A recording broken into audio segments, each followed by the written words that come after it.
My dear friends, today we are meditating on the promise verse which is in Psalm 102:16. ನನ್ನ ಪ್ರಿಯ ಸ್ನೇಹಿತರೆ, ನಾವು ಈ ದಿನದಲ್ಲಿ ಧ್ಯಾನ ಮಾಡಲಿಕ್ಕಿರುವಂತಹ ವಾಗ್ದಾನ ವಚನವು ಕೀರ್ತನೆಗಳು 102 6ನೇ ವಚನದಲ್ಲಿದೆ. For the Lord will rebuild Zion and appear in his glory. ದೇವರು ಮಹಿಮೆಯಲ್ಲಿ ಬಂದು ಚಿಯೋನನ್ನು ತಿರುಗಿ ಕಟ್ಟಿಸಿದನೆಂದು ಬರೆಯಲ್ಪಟ್ಟಿದೆ. Yes, my dear friends, God will rebuild you. ಹೌದು ಪ್ರಿಯ ಸ್ನೇಹಿತರೆ, ದೇವರು ನಿಮ್ಮನ್ನು ತಿರುಗಿ ಕಟ್ಟುವನು. And he will show his glory. ಮತ್ತು ಆತನು ತನ್ನ ಮಹಿಮೆಯನ್ನು ತೋರಿಸುವನು.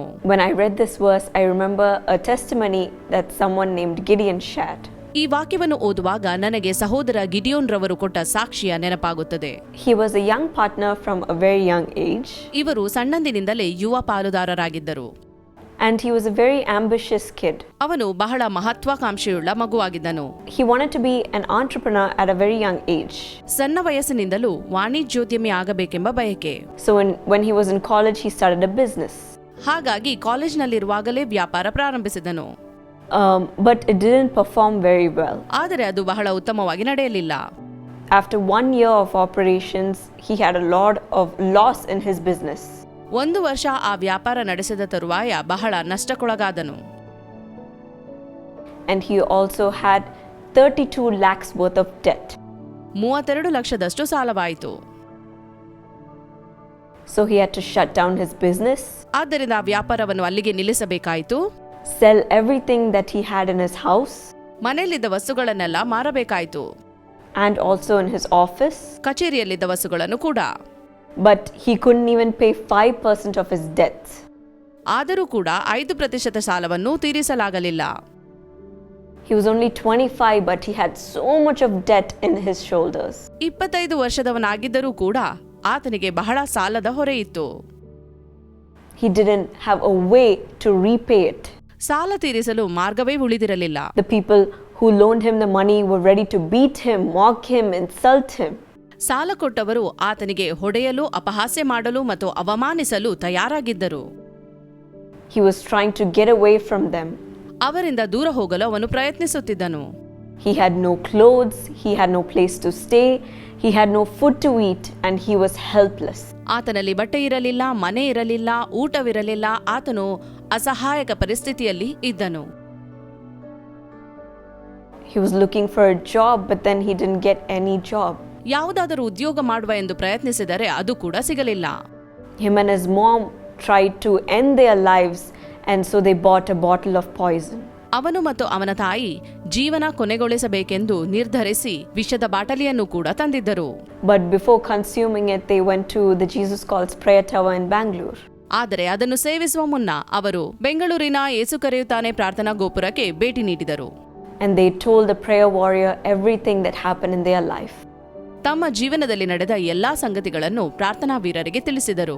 But the prayer warrior said to them, ಪ್ರಾರ್ಥನಾ ವೀರರು ಅವರಿಗೆ ಹೇಳಿದರು, death is not the end of all your problems. ತೊಂದರೆಗಳಿಂದ ಹೊರಬರಲು ಸಾಯುವುದೊಂದೇ ಮಾರ್ಗವಲ್ಲ.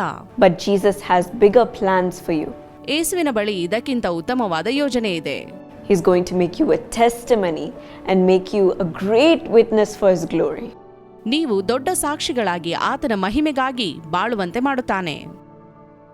And prayed with them with so much of burden. ಅವರಿಗಾಗಿ ಬಹಳ ಭಾರದಿಂದ ಪ್ರಾರ್ಥಿಸಿದರು.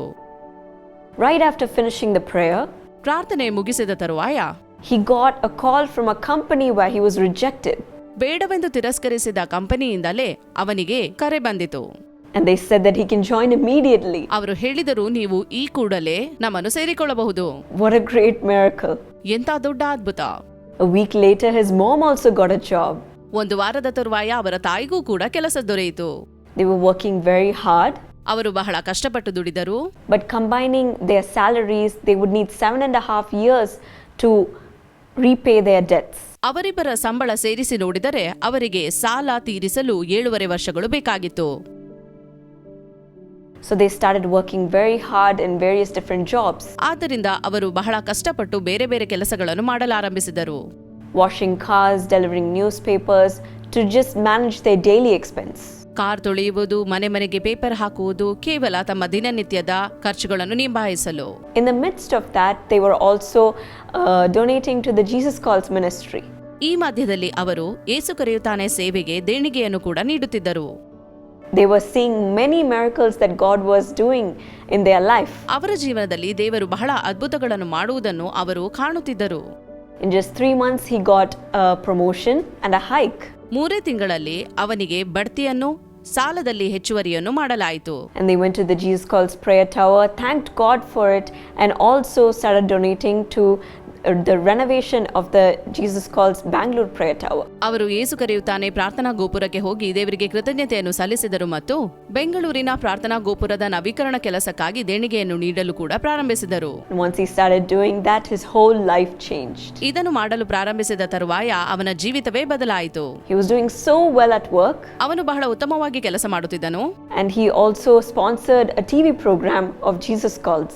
ಅವನು ಯೇಸು ಕರೆಯುತ್ತಾನೆ ಟಿವಿ ಕಾರ್ಯಕ್ರಮವನ್ನು ಕೂಡ ಪ್ರಾಯೋಜಿಸಿದನು. And he miraculously got a job abroad. ಬಹಳ ಅದ್ಭುತವಾಗಿ ಆತನಿಗೆ ಹೊರದೇಶದಲ್ಲಿ ಕೆಲಸ ದೊರೆಯಿತು. He was able to have 3 good meals a day.